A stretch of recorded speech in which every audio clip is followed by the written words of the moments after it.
Good evening. Thank you very much for coming. My name is Grant Malcolm, and I would like to begin by welcoming you all to the new fortune here at the University of Western Australia. As is customary, we would like to begin by acknowledging the Whadjuk people of the Noongar Nation, on whose country we are privileged to be meeting this evening. And we'd like to particularly acknowledge that this campus, the whole of the university, this spot on the bend in the Swan River, this low-lying area here, which was a bit swampy and marshy in places, was a very important cultural meeting place for the local Indigenous people. I know because I've had the privilege of listening to welcomes provided by elders on this country here, that they will tell you that this was a place that was very important for ceremonies that they held, marriage ceremonies and cultural ceremonies that they held. So it seems really appropriate that 40,000 years later, 50, 60,000 years later, here we are celebrating culture in this space here. But what I'd like to do is to quickly leap forward. That was 40,000 years ago. Let's come forward 40,000 years to a time only 400 years ago. 400 years ago in London, I think a little bit more than 400 now of course, in London, Shakespeare's company had just built the Globe on the south bank of the Thames. Many of you will have heard of the reconstructed Globe that's there located on the south bank of the Thames today. And it's a great venue to go and visit. But it's based on guesswork, academic guesswork, but it's guesswork. We don't actually know a great deal about Shakespeare's Globe. Most of what we know about what Shakespeare's Globe might have been like actually comes from other venues, other companies, and other people at the time. Shortly after the Shakespeare's Globe was built, some of Shakespeare's competitors, a guy by the name of Philip Henslowe and another one called Edward Allen, they went to have a chat to the carpenter, effectively the architect that built Shakespeare's Globe, and they said, "Mate, you've done a great job." Okay, all right, I'm making this conversation up, but it's dramatically interesting. They went and they had a word that built Shakespeare's Globe, a fellow by the name of Peter Street. And they said, "Peter, we love what you've done with the Globe for Shakespeare and Burbage and his company. It's fantastic, but it's killing us because we need a venue like it. Could you build for us a venue like you built for Shakespeare?" And of course Peter Street said, "For the right money, yes." And they drew up between them plans and a contract for building another theatre. And this was just a year after Peter Street had built Shakespeare's Globe. And anyway, the contract that they drew up describes in great detail how high the building will be, how deep it will be, how big the balconies and how many balconies there will be. All of these details are in this contract. But we'll leap forward now 400 years to a time almost 60 years ago in 1960s here in Perth, Western Australia. And here in Perth, Western Australia, the Dean of the Arts Faculty at the time, whose name was Alan Edwards, not Edward Allen, who was the guy that built the original Fortune of Shakespeare, not Edward Allen, but Alan Edwards. Alan Edwards was the Dean of the Arts Faculty, and he's going over the building plans with the architect. And what they had this great big rectangular building with an open courtyard in the middle. And he said, "This is fantastic, it's great, I love it." And the Dean said, "But what I'd like you to do is to put a bridge across the middle of the building, through the middle of the courtyard, because it's a long way for everybody to walk around." And the architect said, "Oh yeah, that sounds reasonable, I'll put a bridge across the middle." He said, "Great, good. What I'd like you to do is to put a raised platform, a raised platform in this end of the building. And then could you put a little balcony," it's got the peacock sitting on it at the moment, "could you put a little balcony over this raised area here?" And the architect's going, "Yeah, okay, we can do that." And then finally, Alan Edwards said, "And can you put 3 trapdoors in that raised platform?" platform, at which point, of course, the gig was up and the architect said, "What are you doing? What's going on?" And the Dean of the Arts Faculty had to admit that what he was doing was building a reconstruction of the original Fortune Theatre in London. He pulled down a copy, he had a copy, you can go and get it in a library anywhere. He pulled down a copy of the contract and he said, "Here," and he showed the architect. And so they worked together and they built what was then the only replica Elizabethan theatre anywhere in the world. Now it's the only replica Elizabethan theatre in the Southern Hemisphere here in Perth, Western Australia. There's 3 or 4 others around the world, but we've got this one here today. So it's a great privilege then to be able to welcome Claire and her cast here tonight to perform As You Like It. And will you please make Claire Talbot very well?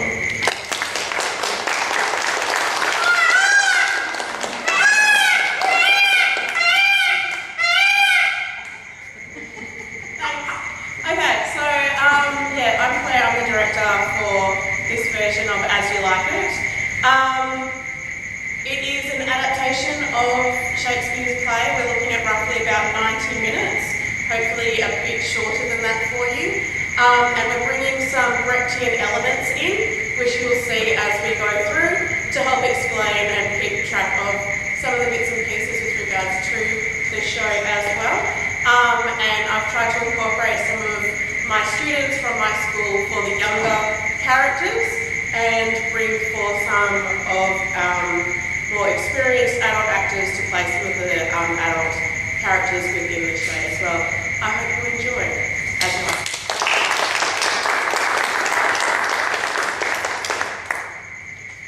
As I remember, Adam, my brother George, he was at school for my part, stays me here in the room unkept. His horses are very well, but I, his brother, gain nothing under him. This is it, Adam, that grieves me. Begins to muse me against the servitude. I will no longer endure it, though yet I know no wise remedy how to avoid it. Yonder comes my master, your brother. Go, Parker. Now, sir, what make you here? Nothing, I'm not doing anything. Very, sir. You better employed. Know where you are, sir. Sir, you're in the orchard. Know you before whom, sir? I know you are my eldest brother, you're the firstborn. I have as much of my father in me as you. What boy? Come, elder brother. You are too young. Well, don't lay hands on me. Villain! I am no villain. I am the youngest son of Sir Roland de Bois. Sweet masters, be patient.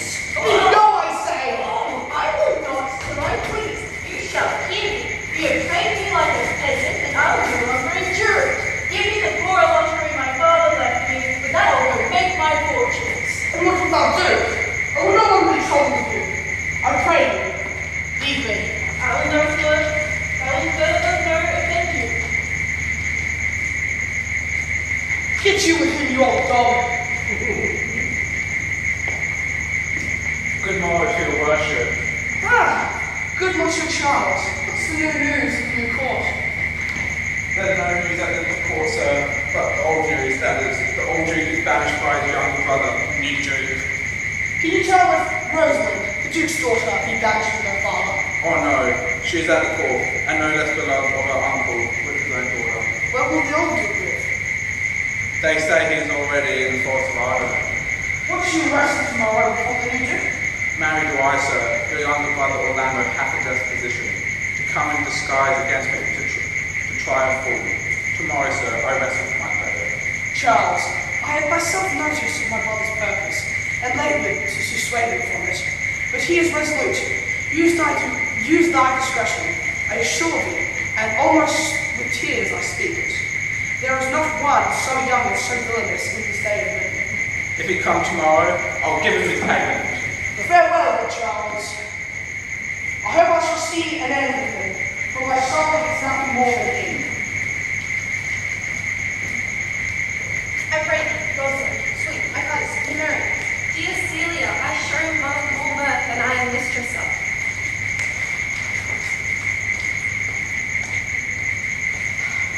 You know my brother when he dies, thou shalt be his heir. Therefore, my sweet rose, be merry. From henceforth I will cause. Let me see. What things we fall in love? Marry?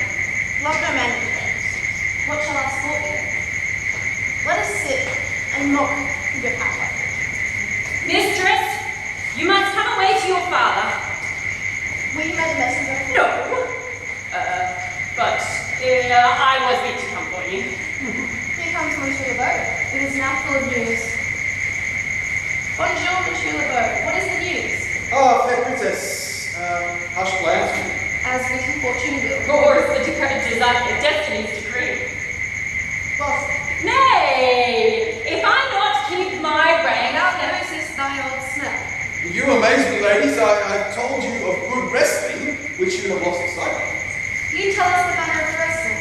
I will tell you. Here, where you are, they are coming to perform it. There comes an old man and his 3 sons. The eldest of the 3 wrestled with Charles, the Duke's wrestler, which threw him and broke 3 of his ribs. So he served the second and so the third. Alas! but what is this for, monsieur, that has the ladies have lost? My mistress. Alas, men grow wiser every day. It is the first time that ever I heard the breaking of ribs was sport for ladies. I promise thee. Shall we see this wrestling, cousin? Oh, you must, if you stay here. For here is the place appointed for the wrestling, and they are ready to perform it. Yonder shore. They're amazing. They're coming. Let us stay and watch. Yeah, wrestling!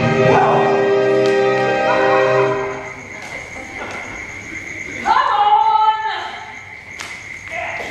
Since the youth will not be entreated, his own peril and the forwardness.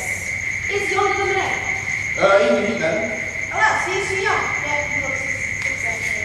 Now, daughter and cousin, are you crept hither to see the wrestling? Hey, my liege. So please you give us leave. You take little delight in it, I can tell you. There are such odds in the man. Speak to him, ladies. See if you can move him. Call him hither. Good hunting, right? Do so, I'll not be by. Monsieur the Challenger, the princess's call. I attend him with all respect and duty.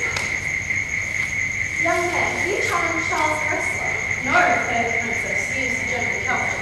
General, the field of war's conventional. Counsel, useful, equal enterprise? We pray for your own sakes, embrace your own safety, and it is others' motives. Dear young sir, we will make it our suit to the Duke that the wrestling might not go forward. I would beseech you, punish me not with your hard laws, but let this my trial. If killed, I shall do my friends the wrong, for I have none to lament me, I have none. The little strength that I have, I put it well with you. And mine. Fare you well. Your heart's desires with you. Come, where this young gallant that is so desirous to lie with his mother. Ready, sir. You shall try but one fall.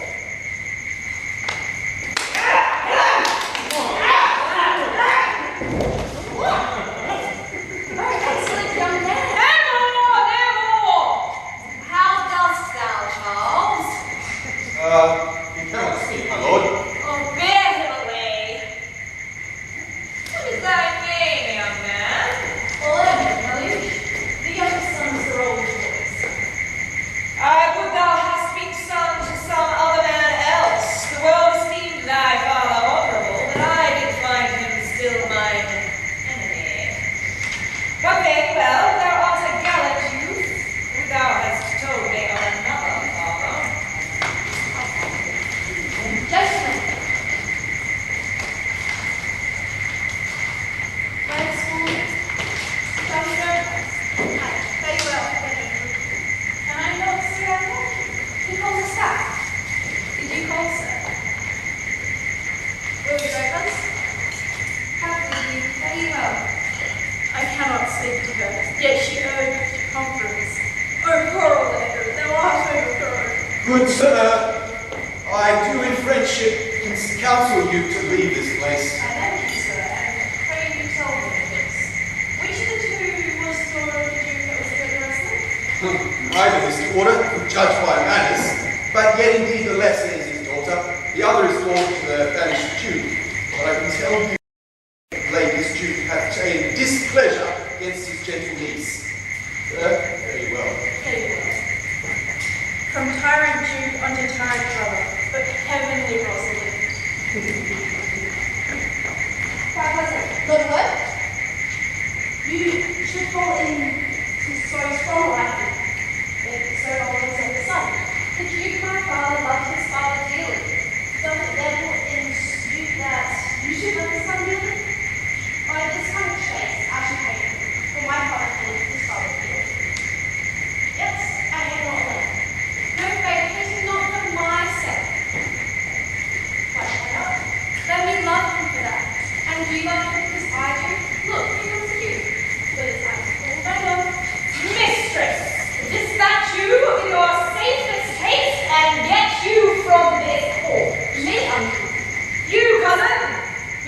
thou more courage than I.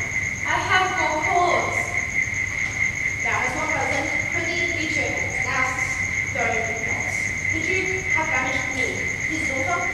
That you have not. No, have not. No. Let my father seek another heir. Therefore, devise with me how we may fly. Whither to go and what to bear with us. Say what thou canst. I'll go along. Why whither shall we go? Seek my uncle in the roast garden. Alas, what danger will it be to us, maids as we are, to travel all so far? I'll put myself in Paul and me in a kite, and the kind of summer merch at best. Politely. So, shall we pass along and never stay at us? Were it not be better, because that I am more than common told that I can suit all clothes of man. What shall I call thee, thou asked me? You call me Janet. What will you be? Something that hath reference to my cousin stage. Thou should call me not Celia, but Aliena. But cousin, what if we say to steal the proud fool out of your father's court? Would it not be a comfort to our home? They'll go on over the world, and I will do. Leave me alone to read. Now, you don't consent to live and look back. Now my co-mates and brothers in exile, hath not all custom made this life more sweet? I would not change. Happy is your grace. Come, we shall go kill our venison. Indeed, my lord, the melancholy Jacques breathes at that. And in that kind swears you do more usurp than doth your brother that hath banished you. But what's it, Jacques? Oh yes, into 1,000 similes. And did you leave him in this contemplation? We did, my lord, weeping and commenting upon the sobbing deer. Show me the place. I'll bring you to him straight. Can it be possible that no man saw them? I cannot hear of any that did see her. They found the bed untreasured of their mistress. And my lord, the boyish clown, of whom so oft your grace was wont to laugh, is also his eye. Historia confesses that she secretly overheard your daughter and her cousin much commend the parts and graces of the wrestler that did lately foil the sinewy Charles, and she believes that youth is surely in their company. Send to his brother. Fetch that gallant hither. If he be absent, bring his brother to me. I'll make him find him to bring again these foolish runaways.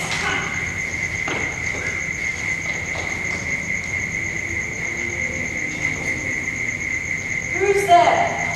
What? My young master. Oh, my gentle master. Why, what's the matter? Oh, unhappy youth. Come not within these doors. Your brother hath heard your praises, and this night he means to burn the lodgings where you used to lie. And you within... I overheard it. Do not enter it. Why whither, Adam? Wouldst thou have me go? No matter whither, so not come here. What wouldst thou have me go? Oh, I have 500 crowns. Take that. Here is the gold. And this I give you. Oh, let me be your servant. Let me go with you. Oh, good old man. We'll go along together. Oh, master, go on. I will follow thee.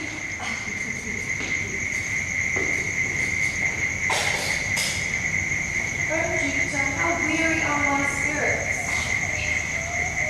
Oh, I care not for my spirits. It is my legs were not so weary. I can find it in my heart to disgrace my bears and perils and triumph and wonder. Therefore, courage, good Aliena. I pray you, bear with me. Not very much better. For my part, I had rather bear with you than bear you. For I think that you have no money in your purse. I've been so good, Touchstone. Look, who comes here? A young man in an old solid cloak.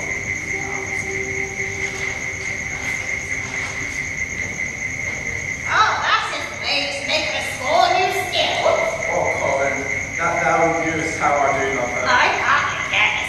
No, Colin, being old, that cannot guess. Thou can lie, thou raise the true a lover. hast thou been taught to by thy fancy? I think to 1,000 that I have forgotten. What you didn't then never learn so hardly. If you remember, it's not the slightest folly. That ever love did make thee run into, thou or if thou haste not sat, as I do now, wearing thy hither in thy mistress' praise, thou haste not love, or if thou haste not broken company, abruptly, as my passion now makes me, thou hast not love. Oh, Phoebe, Phoebe, Phoebe! Yes, a last question. I remember when I was in love, I broke my sword upon the stone. But as all is mortal in nature, so is all nature in love mortal in folly. Thou speakest wiser than thou art aware of. Nay, I shall ne'er be aware of my own wits till I break my shins against it. Jove, this shepherd's passion is much upon my fashion. And mine, but it grows something stale within me. I pray, one of you question, young man, if you for gold will give us any food. I pray almost there. Holla, you clown! Peaceful. Oh, clouds! You're better, sir! Well, are they very wretched? Peace, I say. Good evening to you, friend. And to you, gentle sir, and to you all. I pray thee, shepherd, bring us to where we may rest ourselves and feed. He is a young maiden, child much impressed and faint with some company. Ah, fair sir, I pity her and wish my fortune were more able to relieve her. But I am shepherd to another man, and my master is of a churlish disposition. There is nothing that you will feed on, but what is currency in my place, most welcome shall be. I like this place. And willing could waste my time. That was me.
I do not desire you to please me.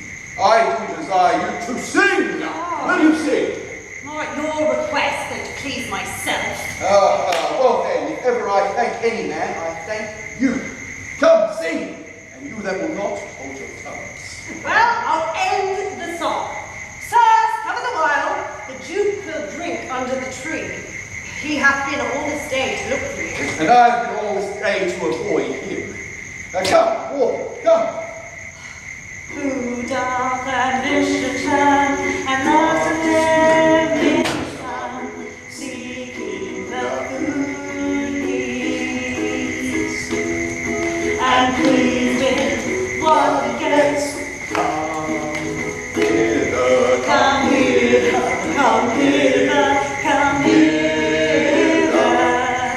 Here shall he see no enemy but winter and rough weather. I'll give you a verse to this note that I made yesterday in despite of my intention. And I'll sing it. Thus it goes. You come to pass that any man turn to us, leaving his wealth and ease, a stubborn will to please. Dr. May, Dr. May, Dr. May, here shall he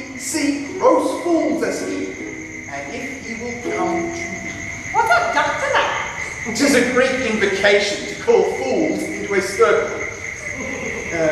I'll go to sleep if I can. If I cannot, I'll rail against all the firstborn of Egypt. And I'll go seek the Duke. His banquet is prepared. Dear master, I can go no further. Oh, I die from thirst. Oh, here I lie down and measure out my grave. Farewell, kind master. Why, how now, Adam? No greater heart in thee. Live a little, comfort a little, cheer thyself a little. For my sake be comfortable. I will bear thee to some shelter, and thou shalt not die for lack of a dinner. Cheerly be that. I think he be transformed into a beast, for nowhere can I find him as a man. My lord, he is but even now gone hence. Here was he, merry, hearing of song. Go seek him, tell him that I will speak with him. Come. He saves my believer like his own approach. Come now, monsieur. What life is this that your poor friends must food your company? What? You look merrily. A fool! A fool! I met a fool in the forest. A motley fool. A miserable world. In good set terms, and yet a motley fool. Good morrow, fool, quoth I. No, sir, quoth he. Call me not fool till heaven hath sent me fortune. Oh, no, fool. A worthy fool. Motley's the only way. What fool is this? Oh, worthy fool. One that hath been a courtier. Oh, if I were a fool. I am ambitious for a motley coat. How, It's of my only suit. I must have liberty, with all as large as charter as the wind to blow on whom I please. For so fools have. And they that are most galled with my folly, they must most laugh. Invest me in my motley, give me leave to speak my mind. Fie on thee. I can tell what thou wouldst do. What for accounting would I do but you? Most mischievous foul sin and chiding sin. For thou thyself hast been a libertine, as sensual as the brutish thing itself, and all embossed in sores and head exits. Would thou license free foot have passed? Would thou disgorge into the general world? Why, who cries out in pride that I can therein tax any private party? Doth it not flow as hugely as the sea, till that the weary very means do ebb? What woman in the city do I name when I say, oh, the city woman bears the cost of princes on unworthy shoulders? Who can come in and say that I mean her, when such a one as she is such her neighbour? Or what is he of basest function that says his bravery is not of my cost, thinking that I mean him, but therein suits his folly to the metal of my speech? Ah, there then, how then, what then? Let me see wherein my tongue hath wronged him. If it do him right, then he hath wronged himself. If he be free, why then, my taxing like a wild goose flies unclaimed of any man. Come here. Forbear and eat no more. Why, I have eaten none yet. Nor shall not until necessity be served. What would you have? Your gentleness shall force more than your force without cleanliness. I almost died for food. Let me have it. Sit down and feed, and we'll come to our table. Speak you so gently. Pardon me, I pray you. I thought that all things had been savage here, and therefore put on a countenance of stern command. If ever you had looked on better days, let gentleness my strong impostor would be, in which hope I blush and hide myself. 'Tis true, we have seen better days, and therefore sit you down in gentleness, and take upon command what help you have, that your wanting is. Then but forbear your food a little while. There's a poor old man, till he first be sufficed, I will not touch of it. Go find him out, and we will nothing waste till you return. I thank you. Thou seest, we are not alone, unhappy. This wide universal theatre presents more woeful pageants than the scene wherein we play. All the world is stage, and all the men and women merely players. They have their exits and their entrance. One band in time plays many parts. His acts being 7 ages. A thirsty infant, and then the whining schoolboy, and then the lover, then the soldier, then the justice. And the 6th age shifts into the lean and slippered pantaloon, with spectacles on nose and pouch on side, for his shrunk shape and his big manly voice turning again towards childish treble pipes and whistles in shout. Last thing of all, that ends this strange eventful history, is second childishness and mere oblivion. Sir Anne's teeth, Sir Anne's eyes, Sir Anne's taste, Sir Anne's everything.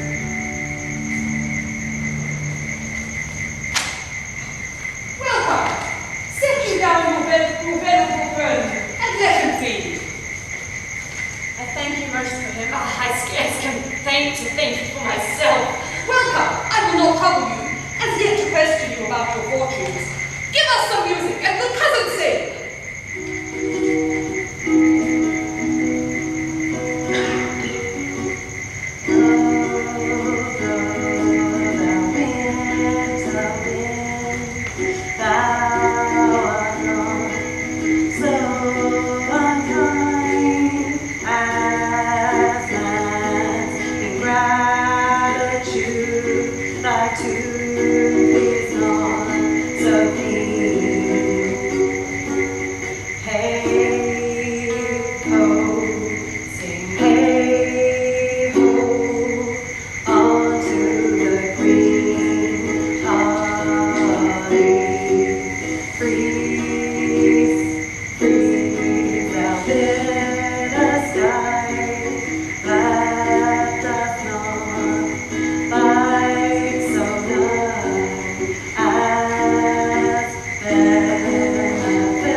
Sin is damnation. Thou art in a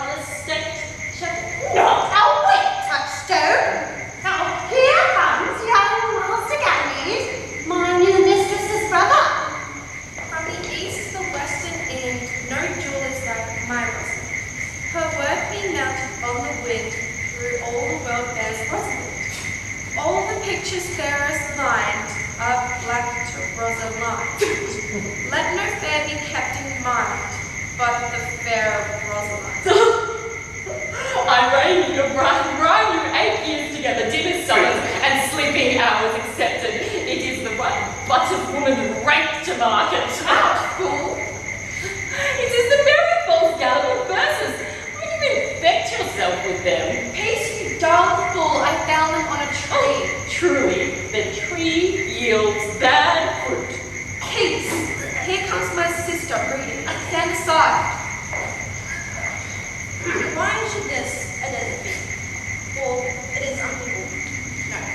Tongues I'll hang on every tree that shall syllable, sing, show some of violated vows, twixt the souls of friend and friend. Upon fairest vows, or at every sentence end, will I, Rosalinda, write.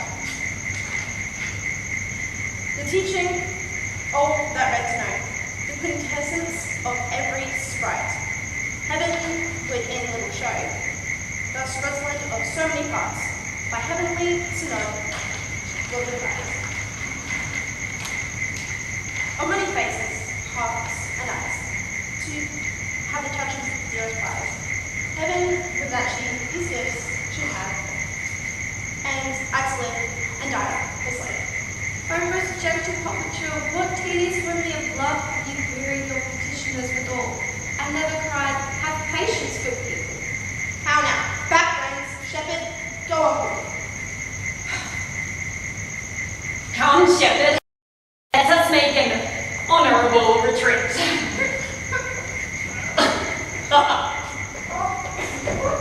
Did you hear these verses? Oh yes, I heard them all. That's no matter. But wouldst thou hear thy name should be hanged to the cross upon these trees? Look here, what I found in a palm tree. Who hath done this? Is it a man? And a chain that you once wore about his neck. Change you thought? I pity who? Oh Lord, Lord! Neighbour, who is it? Is it possible? Nay, I prithee now with most petitionary vehemence, tell me who it is. Oh, wonderful, wonderful, and wonderful, wonderful.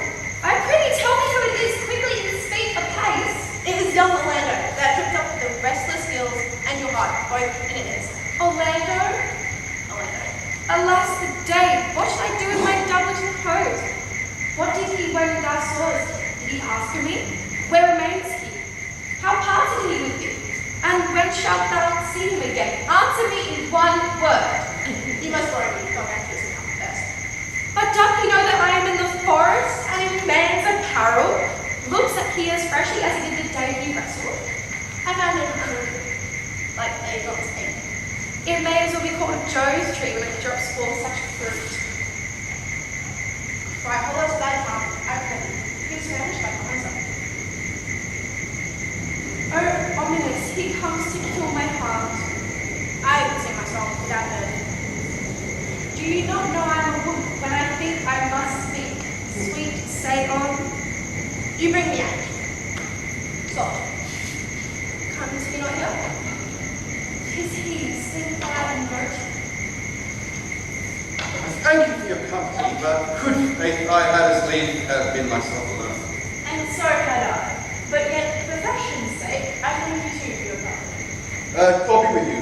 Let's meet as little as we can. I do decide we make this. I pray you, mar no more trees with writing love songs in your hearts.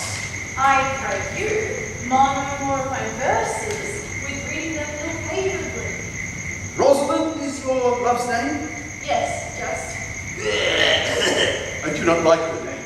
There was no thought of pleasing you when she was christened. What stature is she of? Just as high as my heart. You are full of pretty answers. Not so.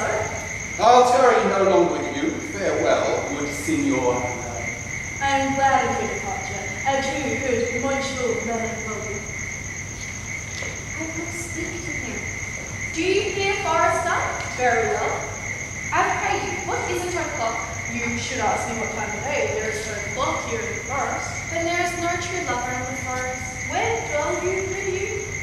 With this shepherdess, my sister, here in the skirts of the forest. Are you native of this place? As the cry only that you see dwell where she is hidden. Your accent is something finer than you can purchase in Sir Richard Rollin. I have been told so of many, but indeed an old religious uncle of mine taught me to speak. And I thank God I am not a woman to be touched by so many giddy offences that have generously taxed their whole sex. Can you remember any of the principal evils that you laid to the charge of women? There were none principal. I prithee recount some of them. No, there is a man who haunts the forest that abuses our young plants with carving rosin on their barks. If I could meet that fancy monger, I would give him some good counsel, for he seems to have the quotidian of love upon him. I am he that is so love-shaped. I pray you, tell me your remedy. There is none of my uncle's marks. What were his marks? A lean cheek, which you have not. A blue eye and something, which you have not. An unquestionable spirit, which you have not. And everything about you demonstrating a careless desolation, but you are no such man. Fair youth, I would have made you believe that I love. Me believe it, but are you he who hangs the verses upon the trees wherein Rosalind is so admired? I swear to thee, I am that he, that unfortunate he. But are you so much in love as your eyes speak? Neither rhyme nor reason can express how much. Love is merely a madness, yet by first curing it by counsel. Did you ever cure any so? Yes, one. And in this manner he was to imagine me his love, his mistress, and I set him every day to woo me. At this time I would agree, be effeminate, changeable, longing and liking, proud, fantastical, uppish, shallow, inconsistent, full of tears, full of smiles, for every passion something and for no passion truly anything. Would now like him, now loathe me, then entertain him, then persuade him, now weep for him, then smitten him, that I drave my suitor from his mad humour of love into a living humour of madness, and thus I killed him. And this way I will take upon me to wash it, there shall be not one spot of love. I would not be cured, you. I will kill you, if you would call me Rosalind, and come every day to my coat and root. Now by the faith of my love, I will. Tell me where it is. Go with me, will you go? With all my heart, would you? Nay, you must call me Rosalind. Come, sister, will you go? Come apace, good Audrey.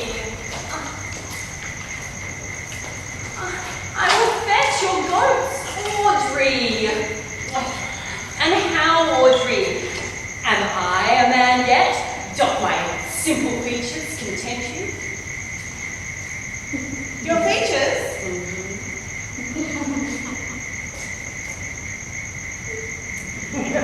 I am here with thee and thy goats. Oh, knowledge ill inhabited, worse than Job in a thatched house. Truly, I would the gods have made me poetical. I do not know what poetical is. Is it honest indeed in word? Is it a true thing? No, truly. I do wish then that the gods had made me poetical. I do, truly, for thou art the sweetest to me, and thou art honest. Would you not have me honest? No, truly. A material fool. Truly, but be as it may be, I will marry you. And to that end, I have been with Sir Oliver Marx's, the vicar of the next village, who had promised to meet me in this place of the forest and to couple us. Oh, I would fain see this meeting. Well, the gods give us joy. Amen. Here comes Sir Oliver. Sir Oliver Marx's, you are well met. Will you dispatch us here under this tree, or shall we? Is there none here to give the woman?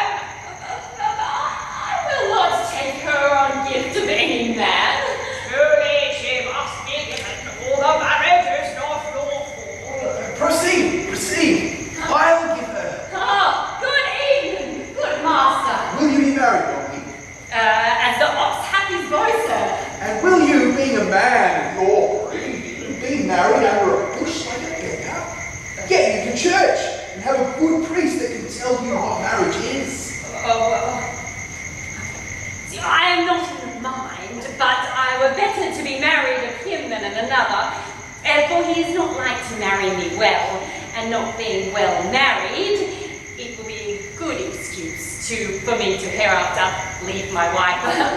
Go thou with me and let me counsel thee. Come, sweet Audrey, we must be married, or we must live in Bawdrey. Farewell, Master Oliver. Begone, I say. I will not to wedding with thee. Is there at all?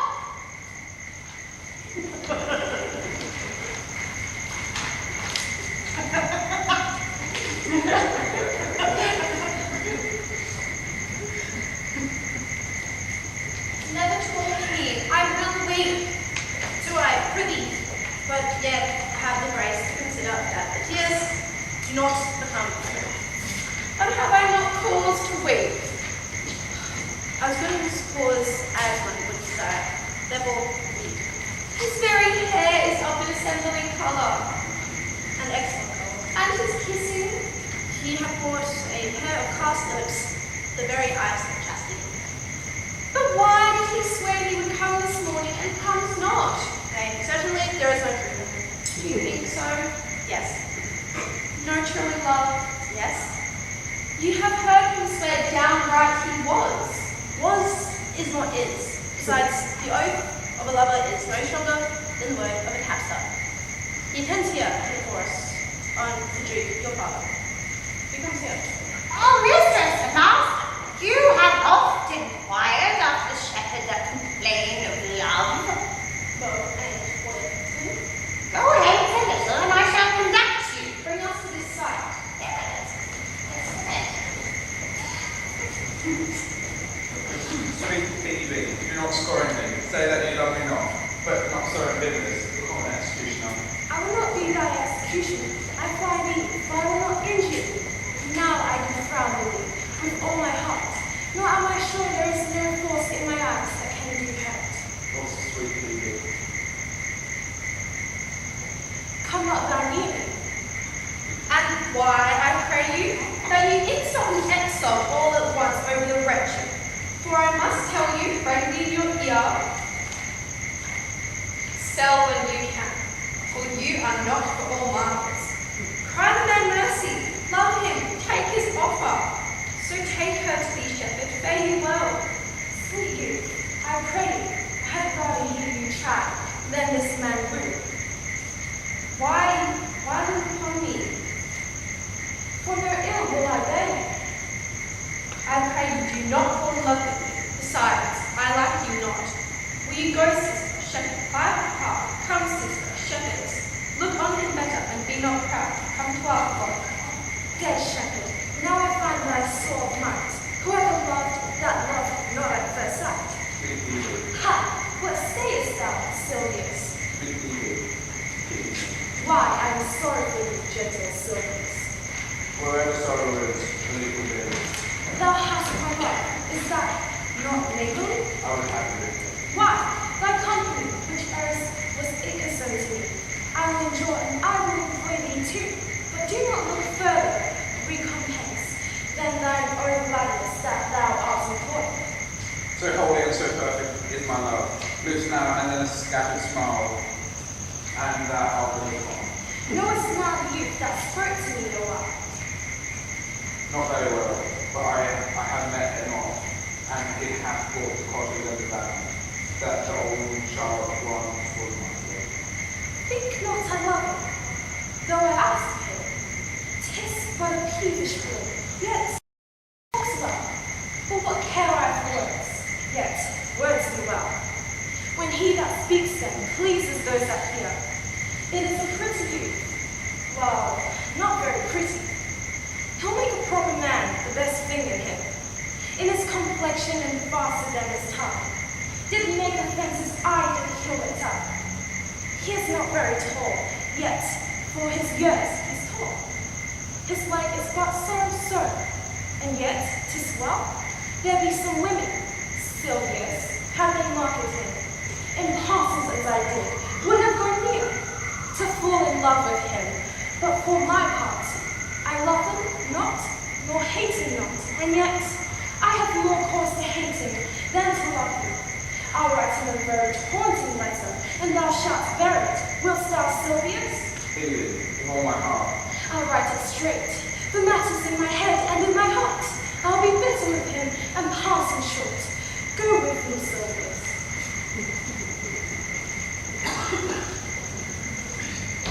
I prithee youth, let me be better acquainted with thee. They say you are a melancholy fellow. I am so. I have neither the scholars' melancholy, nor the musicians, nor the courtiers, nor the soldiers, nor the lawyers, nor the ladies, nor the lovers. But it is a melancholy of my own. And indeed the sundry's contemplation of my travels, in which my often rumination wraps me in a most humorous sadness. A traveller, by my faith, to have seen much and have nothing is to have rich eyes and poor hands. Yes, I have gained my experience. And your experience makes you sad. Good day and happiness, dear Rosalind. Nay, then, God be with you. Farewell, Monsieur Traveller.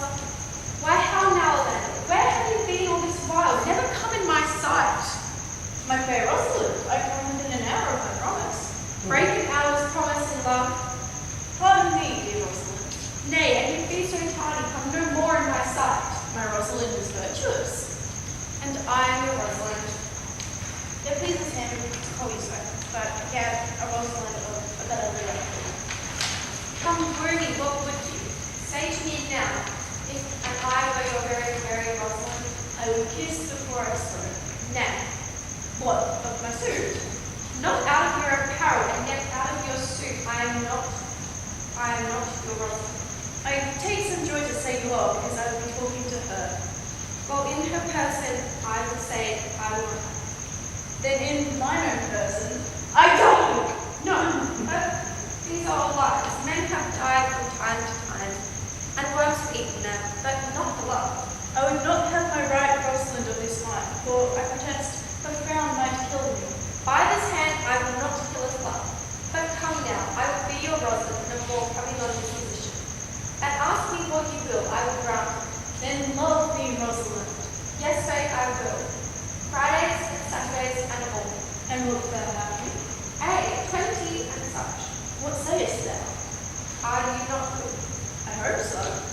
Why then, can one desire too much of a good thing? Come, sister, you shall be priest and marry us. Give me your hand, Orlando. What do you say, sister? Pray thee, marry us. I cannot say words. You must begin with will you, Orlando? Go soon.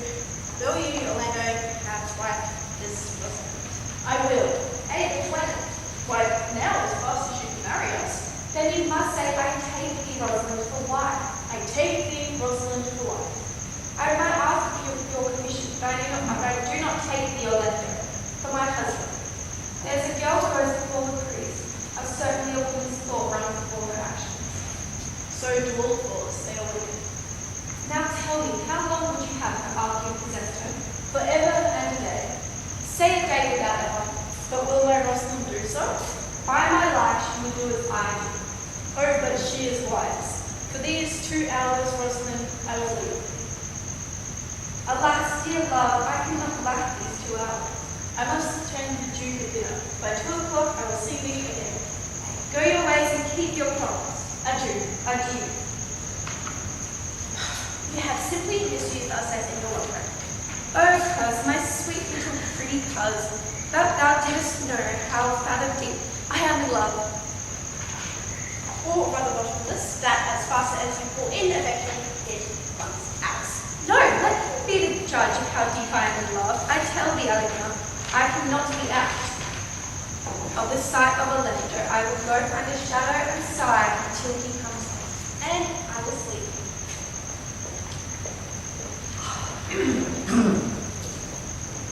Which is he that killed the deer? Sir, it was I. Have you no song, Forester, for this purpose? Yes, sir. Sing it! What shall he have that killed the deer?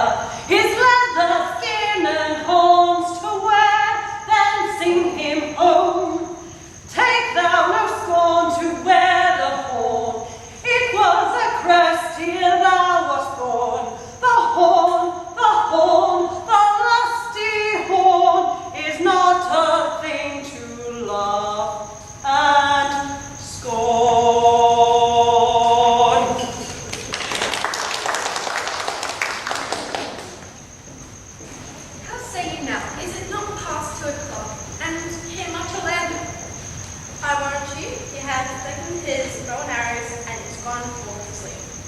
Look, who comes here? My errand is to you, David. My gentle Phoebe bid me give you this. I not know the contents. Am I the guiltless messenger? Patience herself would startle at this letter. She says I am not fair, that I lack manners. She calls me proud, and that she could not love me.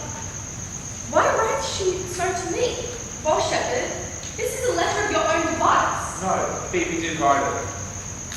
Come, you are a fool. I say she never did invent this letter. This is a man's invention and his hand. Sure, it is hers. Why, it is a boisterous and cruel style, a style for challenges. But why she defies him? Will you hear this letter? So please you, for I've never heard it yet heard too much for Phoebe's cruelty. She Phoebes me. Mark how the tyrant writes. Art thou God to shepherd's turn, that a maiden heart has been burnt? Can a woman rail thus? Call you this railing. Why thy Godhead laid apart, warrest thou the woman's heart? Did you ever hear such a railing? Meaning me, a beast? Alack in me, what a strange effect would they work in mild aspect. Whilst you tried me, I did love. How then might your prayers move? And that he brings love to thee, or knows this little love in me. Or else by him my love deny, and then I'll study how to die. Look at this child. Alas, poor shepherd. Do you pity him? He deserves no pity. Wilt thou love such a woman? Well, go your way to her, for I see love hath made thee a tame snake. And I say this to her, that if she love me, I charge her to love thee. If she not, I will never have her, unless thou entreat her. If you be a true lover, hence, and not a word, for here comes more company. Good morrow, fair ones. Where are the sheepcote fence about the golden trees? This place. Left on your right hand brings you to this place. But at this hour, the house doth keep itself business. Are you not the owner of this house? I didn't inquire for. It is no boast being asked to say here. That Orlando doth commend him to you both, and to that youth he calls his Rosalind. He sends this bloody napkin. Are you he? I am. What must we understand by this? Son of my shame. I pray you, tell it. When last the young Orlando parted from you, he left a promise to return again within an hour. And pacing through the forest, lo, what befell? Under an oak, a wretched man, Orlando did approach the man, and found it was his brother, his other brother. Oh, Twice did he turn his back and proposed so, but kindness nobler, ever than revenge. From miserable slumber I awakened. Are you the brother? 'Twas I. But for the bloody napkin. By and by, in brief, he led me to the gentle Duke, who gave me fresh array and entertainment, committing me unto my brother's love, who led me instantly unto his cave. There stripped himself, and upon his arm had torn some flesh away, which all this while had bled.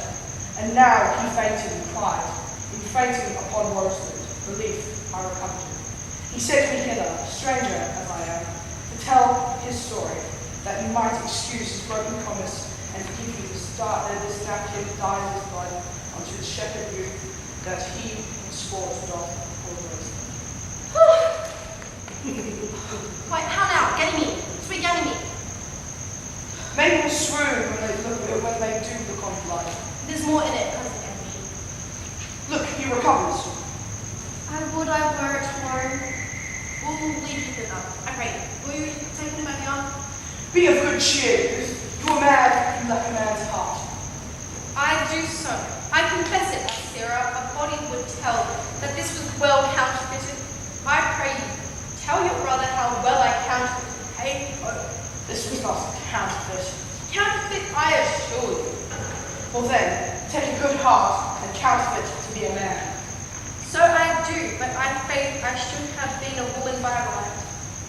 Come, you look paler, paler. Pray you, go homewards. Good sir, go with us. That's why, for I must bear answer back. How you excuse my brother, Rosalind. I shall advise some, but I pray you, commend my counterfeiting. Will you go? Oh, we've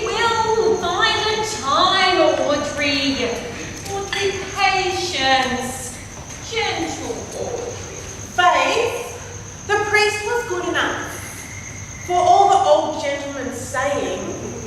A most wicked Sir Oliver, Audrey, a most vile Martex, but Audrey, there be a youth here in the forest. He lay claim to you. I know who it is. He has no interest in me in the world. Here comes the man. Good evening, Audrey. Dodgy, good even, William.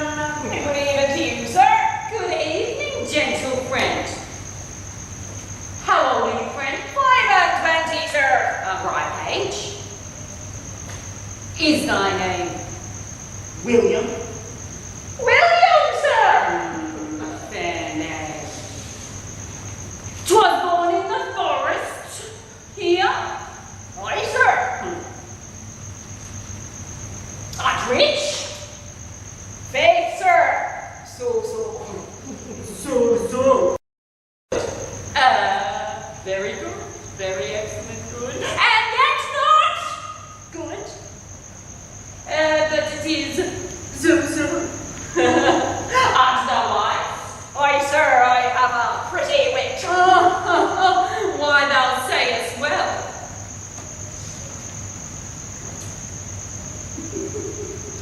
Do thou love this maid? I do, sir. Give me your hand. Art thou learnest? No, sir. Then learn this of me. I am thee. Which he, sir? He, yes, sir. I must marry this woman. What? Therefore, you clown, abandon the society of this female, or clown, thou perishest. Or, if thy better understanding, diest. Or, thou wilt, I will kill thee. Make me a way, I will kill thee 150 ways. Therefore, tremble and depart. Do good, William. God rest you merry, sir. Master and mistress seeks you. Away. Trip, Audrey, I attend. Is it possible that on so little acquaintance you should like her? That, but seeing you should love her, and loving would? Never call the giddiness of it into question. I love Eleanor. It shall be to your good. My father's house and all the brethren of his old Sir Rollins will I estate upon you. And here live and die, Shepherd. You have my consent. Let your wedding be tomorrow. Thither I will invite the Duke and all his contented followers. Go you and prepare Aliena. For look you, here comes my husband. God save you, brother. And you, fair sister. Oh, my dear Orlando, how it grieves me to see thee wear thy heart and star. It is my arm. I thought thy heart had been wounded. Wounded it is. Did your mother tell you how I counterfeited to swear when you showed me the picture? Aye, great wonders in that. Oh, I know where you are, and 'tis true, there was never anything so sudden. Your brother and my sister met, but they looked, no sooner looked, but they loved. No sooner loved, but they sighed. No sooner sighed, but they asked each other the reason. No sooner knew the reason, but they sought the remedy. And in these degrees they have made a pair of steps to marriage. Clubs cannot part. They shall be married tomorrow. Why then, tomorrow I cannot serve your turn in Brussels. I can live no longer by thinking. I will weary you then, no longer with idle talking. Know me then, and now I speak to some purpose. Believe me, if you please that I can do strange things, if you do love Rosalind so near the heart, when your brother marries Eleanor, shall you marry her? I know to what strengths of fortune she is driven, and it is not impossible to think that if he is not inconvenient to you, to set her before your eyes tomorrow, even as she is, and without any danger. Speakest thou in soberly names? By my life I do, which I tender dearly, though thou say I am a magician. Therefore, put in your best array, be your friends, and if you will be married tomorrow, you shall, and to Rosalind with you. Look,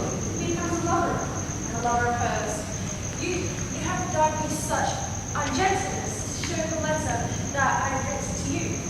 I cannot if I had. You are, therefore, followed by a faithful shepherd. Look upon him, love him, he worships you.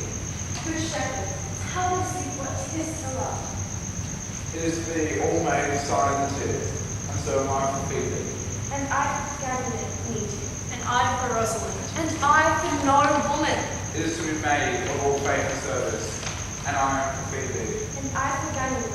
And I for Rosalind. And I for no woman. It is to be made all of fancy, all of passion, and all made of wishes, all admiration, duty, and observance, all humbleness, all patience, and impatience, all purity, all trial, all observance.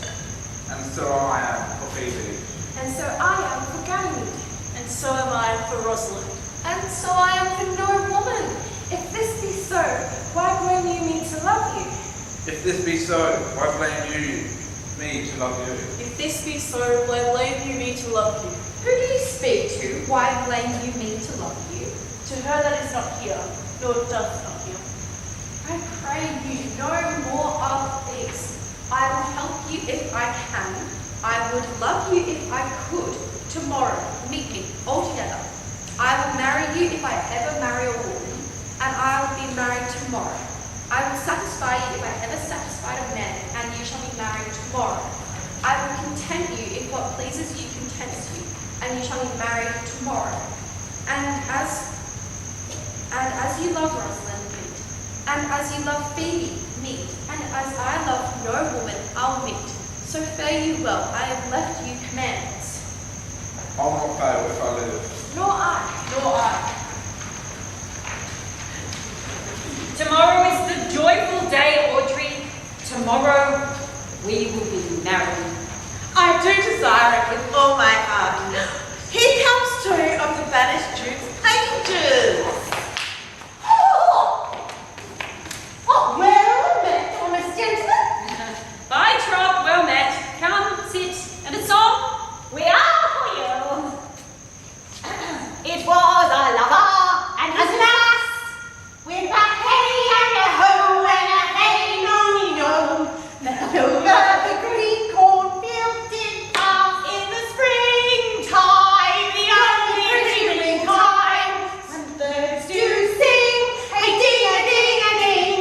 Sweet lovers love the spring. Between the acres and the rye, with a hey and a ho and a hey nonny no. What, how that a life was but a flower in the springtime, the only pretty ring time. Sweet birds do sing, hey ding a ding ding. Sweet lovers love the spring. These pretty country folks would lie in the springtime, the only pretty ring time. When birds do sing, hey ding a ding a ding. Sweet lovers love the spring. And therefore takes no any time with a hey and a ho and a hey nonny no. In the springtime, the only pretty ring time. When birds do sing, hey ding a ding a ding. Sweet lovers love the spring. For love is proud of it, the pride. With a hey ho and a hey nonny ho. In the springtime, the only pretty ring time. When birds do sing, hey ding a ding a ding. Sweet lovers love the spring.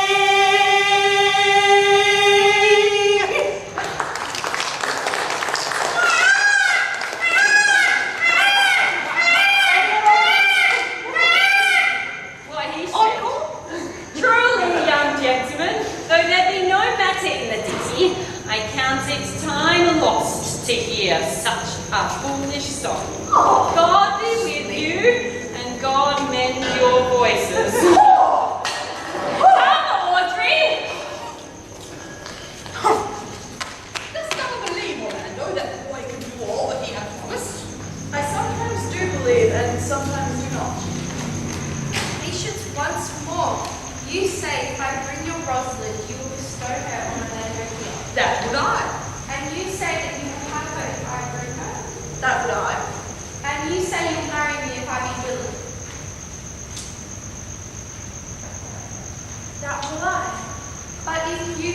refuse to marry me, you'll give yourself this most faithful shepherd. So is the bargain. You say that you'll have me be a sheep. Those who have her in death will both have her. I have promised to make all this matter easy. Keep your word, O Duke, to give your daughter. You, yours, Orlando, to receive his daughter. Keep your word, Phoebe, that you'll marry me, or else refusing me to wed this shepherd.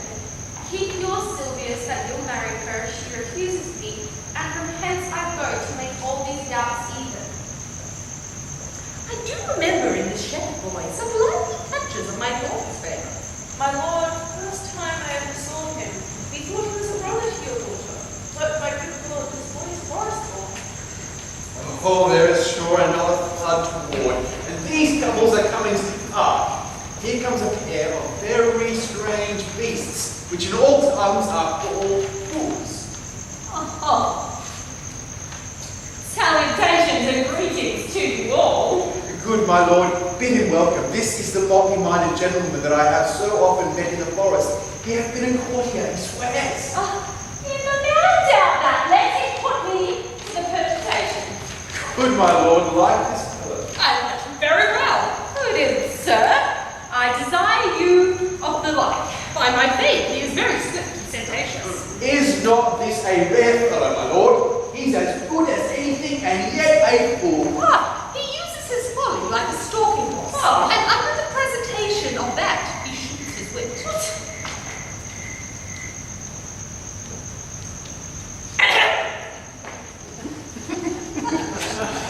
There is never in heaven, when earthly things may even atone together. Good Duke, receive thy daughter. I went from heaven, brought her, yea, brought her hither, that thou mightst join her hand with his, whose heart it is his bosom. To you I give myself, for I am yours. To you I give myself, for I am yours. If there be truth in sight, you are my daughter. If there be truth in sight, you are my Rosalind. If sight and shape be true, why then, my love, adieu. I'll have no father if you be not he. I'll have no husband if you be not he. Nor near a wed woman if you be not she. Peter! I'm all conclusion. 'Tis I must make conclusion of these most strange events. Here's 8 that must take hands to join in Hymen's bands. If truth holds, true contents. You and you, no cross shall part, and you are heart in heart. You to his love must accord, or have a woman to your lord, and you are sure together as the winter to foul weather. While a wedlock hymn we sing, feed yourselves with questioning. That reason wonder may diminish, shall thus we met and these things. Oh, my dear niece, welcome thou art to me, and even daughter, welcome in no less degree. I'll not eat my words, now thou art mine. Let me have audience for a word or two. I am the second son of old Sir Roland, that bring these tidings to this fair assembly. Duke Frederick, hearing how that every day men of great worth resorted to this forest, addressed a mighty power which were on foot in his own conduct, purposely to take his brother here and put him to the sword. And to the skirts of this wild wood he came, where meeting with an old religious man, and after some question with him, was converted. Both from his enterprise and from the world, his crown bequeathing to his banished brother, and all their lands restored to them again, that were with him exiles. This to be true, I do engage my life. Welcome, young man. Thou offest fairly at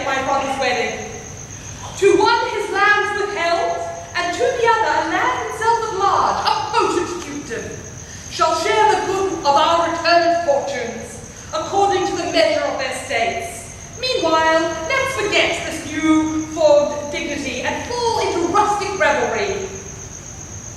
Play music, and you brides and bridegrooms all, with measured heat and joy, let measures fall. Sir, by your patience, if I heard you rightly, the Duke hath put on a religious life and thrown into neglect the pompous court. He has. To him, blood.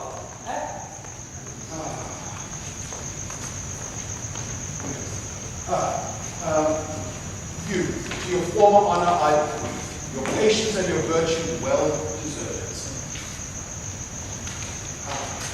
You, to love that your true faith doth merit.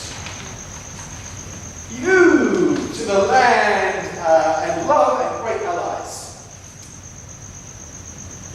You, to a long and well-deserved bed, and you to wrangling, so to your pleasures. I am for other than for dancing measures. Stay, Jacques, stay. No. To see no pastimes, I what you would have. I'll stay to know at your abandoned cave. Proceed, proceed. We will begin these rites, and trust that when we do, they end in true delights.